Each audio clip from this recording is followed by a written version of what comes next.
बच्चों को मैथ्स से बहुत डर लगता है। वाई ग्रुप जैसा बच्चे का क्लियर हुआ है तो थोड़ा इनको मैथ्स के बारे में कि किस तरह से क्या करना है और कैसे करना है। सबसे पहले तो मैं ये कहना चाहूँगा कि हम चूँकि एयरफोर्स की तैयारी कर रहे थे, हमने कोस्ट गार्ड का एग्ज़ाम भी दिया था और रिसेंटली जनवरी में फॉर्म डाले थे और मार्च में हुआ था एग्ज़ाम। तो उस टाइम क्या था, हम एयरफोर्स में क्या फिजिक्स इंग्लिश और मैथ्स पढ़ना होता है, जो अपनी 11th-12th की मैथ्स होती है। तो हमने फिर सोचा कि अब एयरफोर्स आ नहीं रहा है तो हम कोस्ट गार्ड की कैसे कर सकते हैं। तो उसमें अरिथमेटिक मैथ्स जो होता है 10th लेवल तक का वो आता है। तो हमारे पास सिर्फ एडमिट कार्ड के बाद 12 दिन का समय था। हमने उस दिन में जो मेन टॉपिक थे कोस्ट गार्ड में आने के लिए, जो ये थोड़ा आसान होता है, इतना कोई टफ नहीं आता उसमें। फिर सर से हमने बात की, राहुल सर से, कि हम सर ये मैथ्स से अर्थमेटिक मैथ्स थोड़ी प्रॉब्लम आ रही है, आप बता दी। सर ने हमको मतलब बताया कि वहाँ डाउट सेशन लगता था पहले, जो अकेडमी वहाँ पे। तो सर वहाँ पे आके बैठते थे 1-1.5 घंटा, फिर हमें बताते थे कि मतलब हम डाउट बहुत सारे सर से पूछ के सोल्व कर लेते थे। तो हमने कोस्ट गार्ड भी क्लियर किया था, हम डॉक्यूमेंट वेरिफिकेशन में बाहर हो गए थे। वाह यार, छुपा रुस्तम है, तालियां इनके लिए जोरदार। जय हिंद प्यारे बच्चों।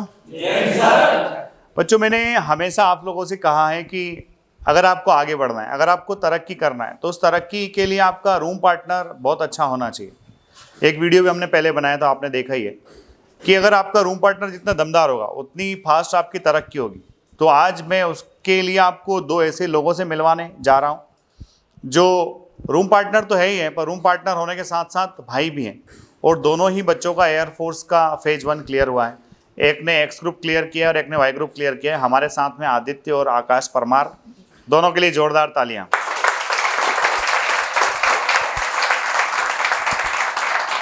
तो मेरा आप लोगों से इन दोनों को मिलवाने का जो मेन मकसद है, वो मकसद ये है कि हम लोग ये देखें कि सफलता के लिए क्या जरूरी है। कि हम लोग खुद में रमे होते हैं, पर देखो ऐसा कहा जाता है खुद को टाइम दीजिए ताकि आप अपना खुद का समय बदल सकें। ना खुद का समय अगर बदलना है तो खुद को समय देना पड़ेगा।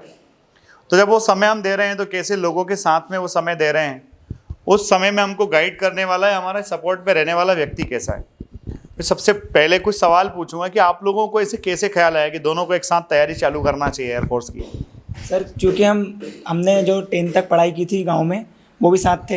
हाँ। फिर हमने 11th-12th के लिए भोपाल भी साथ गए। हालांकि स्कूल अलग हो गया था हमारा, स्कूल अलग हो गए थे। फिर रूम में आकर मतलब कभी कभी साथ ही पढ़ाई करते थे। कोई जो डाउट वगैरह हो तो एक दूसरे से कंसल्ट करते थे, उनको सॉल्व करते थे। तो मतलब पहले से ही आदत है कि साथ रहकर ही पढ़ाई करना है। तो मतलब जिससे हमारी पढ़ाई में भी काफ़ी इम्प्रूवमेंट आया। और उसके बाद फिर हम यहाँ पे आए, यहाँ पर भी साथ ही रहे। और फिर तुमको फोर्स एकेडमी में किसने बता दिया 12th पास होने के? सर 12th पास होने के बाद पहले तो कोविड का आ गया तो हम रुक गए। फिर हमने एनडीए का सोचा था। फिर हमने इसके बारे में पता किया एनडीए के बारे में, तो एज वगैरह का हमने क्राइटेरिया देखा, तो फिर हमने थोड़ा पीछे हट गए हम। फिर हम इंदौर आए। फिर एक दोस्त था, वो शायद यहीं से पढ़ा हुआ था, उन्होंने बताया था कि आप फोर्स एकेडमी जाकर देखें। तो हमने कुछ नहीं किया, अगले दिन सिर्फ वहाँ की बात की हमने यहाँ पे, और उसके 2 दिन बाद हमने सिर्फ मतलब पे एडमिशन ले लिया था। फिर यहाँ कर तो हमारे भाग्य ही खुल गए। यहाँ आने के बाद भाग्य खुल गया, ऐसा ये कह रहे हैं, मैं नहीं कह रहा हूँ। देखो, आपका भाग्य खोलना आपके हाथ में होता है। टीचर सबको बराबर गाइड कर रहे होते हैं, हम सबको बराबर गाइड कर रहे हैं। जो बच्चा बैठा है, हर बच्चे के लिए मेहनत की जा रही है। पर ये देखा जाता है कि बच्चा खुद के लिए कितनी मेहनत कर रहा है। अगर बच्चा खुद के लिए मेहनत करेगा तो डेफिनेटली आगे बढ़ेगा। तो ऐसा कैसे पॉसिबल हुआ कि आपने कोविड के बाद जब स्टडीज़ डिस्टर्ब हुई, कई सारे बच्चों ने पढ़ाई उस समय छोड़ दी, आप लोगों ने नहीं छोड़ी। आप लोगों ने पढ़ाई क्यों नहीं छोड़ी? जब कोरोना का टाइम आया, कई सारे बच्चों ने ऑलरेडी पढ़ चुके थे, उन्होंने पढ़ाई छोड़ दी, पर आपने क्यों नहीं छोड़ी? क्या मोटिवेशन था उसके पीछे? सर घर वालों का भी था, और उसके बाद आपके लेक्चर्स भी आते रहते थे लगातार यूट्यूब पर, तो उनको भी लेकर और बस बढ़ते चले गए कि हाँ आपको अपने को कुछ करना है, बढ़ना है, तो पढ़ना तो पड़ेगा। सर अगर डिफेंस में है तो फिर ऐसा है ना कि आप एज क्राइटेरिया जरूर देखते हो, और यहाँ पे इतनी कम एज में इतनी बेस्ट अपॉर्चुनिटी मिलना, तो फिर आप उसके लिए मेहनत जरूर करेंगे शुरू से ही। देखो, टाइम नहीं होता है, मतलब गलतियां करके और गलती सुधारने का समय व्यक्ति के पास होता नहीं है। मतलब डिफेंस फोर्सेस की अगर आप तैयारी कर रहे हो, चाहे आप ऑफिसर बनना चाहते हो या फिर आप जो है एज ए सोल्जर एंट्री में जाना चाहते हो, तो हमारे पास इतना टाइम नहीं होता है कि हम लोग गलतियां करें और फिर सुधारें। तो इसमें एक ही चीज़ होती है कि आप दूसरों के हुनर से, दूसरों के एक्सपीरियंस से, दूसरों की सफलता से सीखें और उन सफलता से सीख करके आगे बढ़ें। तो ऐसा इन बच्चों ने किया है। तो इसमें तो मैथमेटिक्स फिजिक्स बड़ा टफ आता है आकाश, ऐसा सुना है मैंने, तो कैसे किया? हाँ सर, टफ आता है, लेकिन अब हमारे यहाँ पर जो अपनी कोचिंग में जो टीचर्स हैं उनका भी बहुत बड़ा रोल रहा हमारे साथ। और उन्होंने भी मतलब हमें सब मोटिवेट करते रहे कि कोई ज़्यादा कठिन चीज़ नहीं होती, बस अपनी मेहनत होती है जो भी है। तो बस उसी को लेकर चलते रहे और बढ़ते रहे। मतलब आपको मेहनत देखना और है। सर मेरे हिसाब से तो जो हर बार एयरफोर्स का पेपर आता है उस हिसाब से इस बार का थोड़ा टफ आया था, क्योंकि यहाँ पे उस लेवल का पढ़ाया जाता है कि आप किसी भी मतलब किसी भी कंडीशन में आप कोऑपरेट कर सकते हैं या फिर कहीं पर भी आप संभाल सकते हैं। तो हमें ऐसी कोई दिक्कत आई नहीं एग्जाम देने में। नहीं, ऐसा होता है, देखो जनरली क्या होता है ना कि यहाँ अपने यहाँ ऐसा हो रहा है कि एनडीए में जो लोग पढ़ा रहे हैं वो एयरफोर्स पढ़ा रहे हैं। तो आदमी कोई कार तो है नहीं गियर डाउन करेगा, तो आदमी अपने गियर में ही चलता है। तो एनडीए के टीचर्स अगर आपको एयरफोर्स में पढ़ा रहे हैं तो आप यकीन मानिए कि आपको ज्ञान कौन सा दिया जा रहा है? एनडीए वाला ही ज्ञान दिया जा रहा है, हाँ कि ना? और जो एनडीए वाला ज्ञान दिया जा रहा है डेफिनेटली लेवल तो अगर आप रेशियो वाइज देखोगे, number of students and number of selection के वाइज देखोगे, तो वी आर नंबर 1 है ना। और ये सब संभव हो पाया स्टूडेंट्स की मेहनत से। किसी भी काम को करने के लिए थोड़ा टाइम तो लगता है, निश्चित तौर पर टाइम देगा व्यक्ति।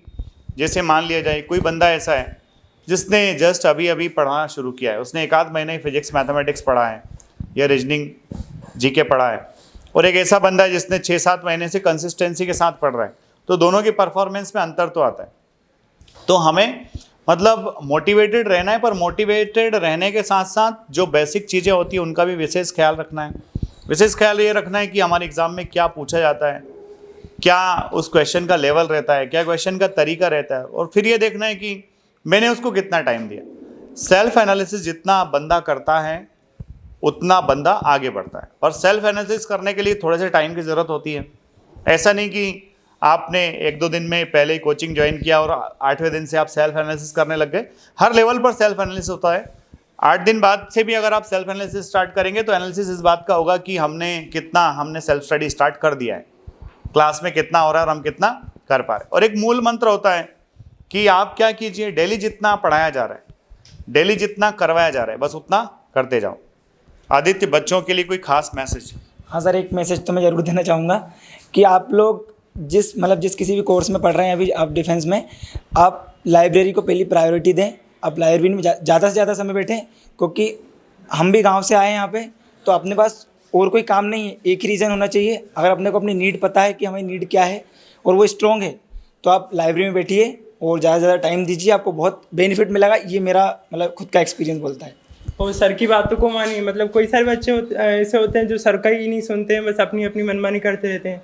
तो अपने सर की बातों को फॉलो करो और बस आगे बढ़ते चलो, कोई दिक्कत नहीं। बाकी समय अपना ही है। हाँ, थोड़ा टाइम लगता है, बाकी हो जाता है। हम भी 1 साल पहले आए थे, लेकिन चूँकि इसकी वैकेंसीज़ वगैरह डिले हो रही थी, उसके बाद फिर हमने वेट किया, हमने छोड़ा नहीं, क्योंकि हमें पता था कि अभी तैयारी कर रहे हैं, रुक जाएंगे फिर दूसरा कोर्स करेंगे तो दिक्कत आ सकती है इसमें।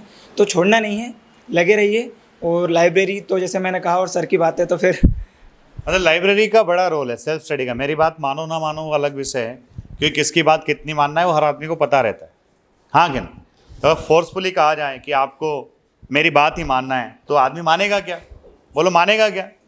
नहीं माने। उसको लगेगा कि इस व्यक्ति की बात माने, क्योंकि 17 साल का लड़का हो रखा है, ऑलरेडी 6 रोटी सब लोग खाता है, तो उसको पता है कि क्या करना चाहिए, क्या नहीं करना चाहिए। तो मेरी बात मानना नहीं मानना आपके ऊपर डिपेंड करता है, पर सेल्फ स्टडी करना जो ये लोग कह रहे हैं, जो इनका एक्सपीरियंस है, self study is the key to success. और सेल्फ स्टडी के लिए लाइब्रेरी से अच्छी कोई जगह नहीं हो सकती। और एयरफोर्स के एग्ज़ाम क्लियर करने के लिए मुझे लगता है 5 आवर्स इनफ। 5 घंटे का जो टाइम है वो मोर देन सफिशिएंट। कितना घंटा? कितना घंटा?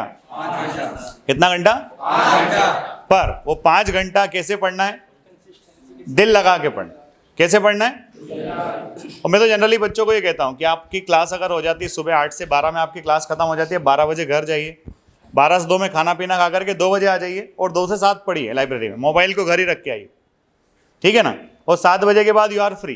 फिर खाना वाना खाओ बढ़िया आराम से, अच्छी बुक्स पढ़ो, मोटिवेशनल बुक्स पढ़ो, अपना रिफ्रेशमेंट करो, अपने कॉलेज की स्टडीज़ जो है कॉलेज का पढ़ाई करो। कर लेंगे ना सब? कोई क्वेश्चन अगर किसी बच्चे के मन में हो जो इन लोगों से पूछना चाहता है? एक प्रश्न मेरा है। आपका प्रश्न है कि ये बच्चों को मैथ्स से बहुत डर लगता है। वाई ग्रुप जैसा बच्चे का क्लियर हुआ है, तो थोड़ा इनको मैथ्स के बारे में कि किस तरह से क्या करना है और कैसे करना है। सबसे पहले तो मैं ये कहना चाहूँगा कि हम चूँकि एयरफोर्स की तैयारी कर रहे थे, हमने कोस्ट गार्ड का एग्ज़ाम भी दिया था और रिसेंटली जनवरी में फॉर्म डाले थे, और मार्च में हुआ था एग्ज़ाम। तो उस टाइम क्या था, हमें एयरफोर्स में क्या फिजिक्स इंग्लिश और मैथ्स पढ़ना होता है, जो अपनी 11th-12th की मैथ्स होती है। तो हमने फिर सोचा कि अब एयरफोर्स आ नहीं रहा है तो हम कोस्ट गार्ड की कैसे कर सकते हैं। तो उसमें अरिथमेटिक मैथ्स जो होता है 10th लेवल तक का, वो आता है। तो हमारे पास सिर्फ एडमिट कार्ड के बाद 12 दिन का समय था। हमने उस दिन में जो मेन टॉपिक थे कोस्ट गार्ड में आने के लिए, जो ये थोड़ा आसान होता है, इतना कोई टफ नहीं आता उसमें। फिर सर से हमने बात की, राहुल सर से, कि हम ये सारी मैथ से अर्थमेटिक मैथ्स थोड़ी प्रॉब्लम आ रही है, बता दी। सर ने हमको मतलब बताया कि वहाँ डाउट सेशन लगता था पहले, जो अकेडमी वहाँ पे। तो सर वहाँ पे आके बैठते थे 1-1.5 घंटा, फिर हमें बताते थे कि मतलब हम डाउट बहुत सारे साल से सर से पूछ के सोल्व कर लेते थे। तो हमने कोस्ट गार्ड भी क्लियर किया था, हम डॉक्यूमेंट वेरिफिकेशन में बाहर हो गए थे। वाह यार, छुपा रुस्तम है, तालियां इनके लिए जोरदार। सोचो कि कोई एग्जाम क्लियर हो रखा है और बंदा बता नहीं रहा है, मतलब ये बड़ी बात होती है ना। लोगों का तो क्या है कि बस एक एग्जाम निकला और बस हो गया भंडारा चालू, है ना। और जो चीज़ सामने आ रही है वो आपको पता होना चाहिए कि क्या करना है, कैसे करना है। पता चला कि एयरफोर्स का एग्जाम डिले हो रहा है, कोस्ट गार्ड सामने है, तो क्या कोस्ट गार्ड दिया जा सकता है? कोस्ट गार्ड से अगर दिया जा सकता है तो उसके लिए ज़रूरत क्या है? पता चला एडमिट कार्ड आ गया, 10-12 दिन बचे हैं, तो कई लोग तो 12 दिन का सदुपयोग ही नहीं कर पाते हैं। और आपने अगर तय कर लिया कि इन 12 दिनों का किस वे में यूज़ किया जा सकता है, तो आप वही देखो कि आप घोड़े को पानी तक ले जा सकते हो, उसको पानी नहीं पिला सकते। अगर पानी उसको पीना है तो उसकी खुद की इच्छा होना चाहिए। तो इच्छा शक्ति से बड़े बड़े काम आसान हो जाते हैं। और कोई सवाल किसी बच्चे का होगा? किसी बच्चे का कोई सवाल? कोई सवाल नहीं है? चलो, तो आप लोगों को क्या करना है? मोटिवेटेड रहना है, बिंदास तरीके से पढ़ाई करना है और ऑलवेज हैप्पी रहना है ना। एक हंसता हुआ चेहरा कभी आउट ऑफ फ्रेम नहीं होता है ना। तो खुश रहिए।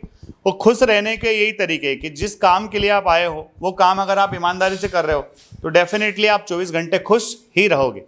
और अगर आप उस काम में लापरवाही कर रहे हो तो फिर आपके चेहरे पे खुशी आना मतलब फिर आर्टिफिशियल खुश हो सकते हो आप, क्योंकि संतुष्टि हमेशा जो है जॉब कंप्लीशन से ही मिलती है। जो जवाबदारी आपको मिली उस जवाबदारी के कंप्लीशन से मिलती है। चलो, अच्छे से रहना है। जय हिंद, थैंक यू।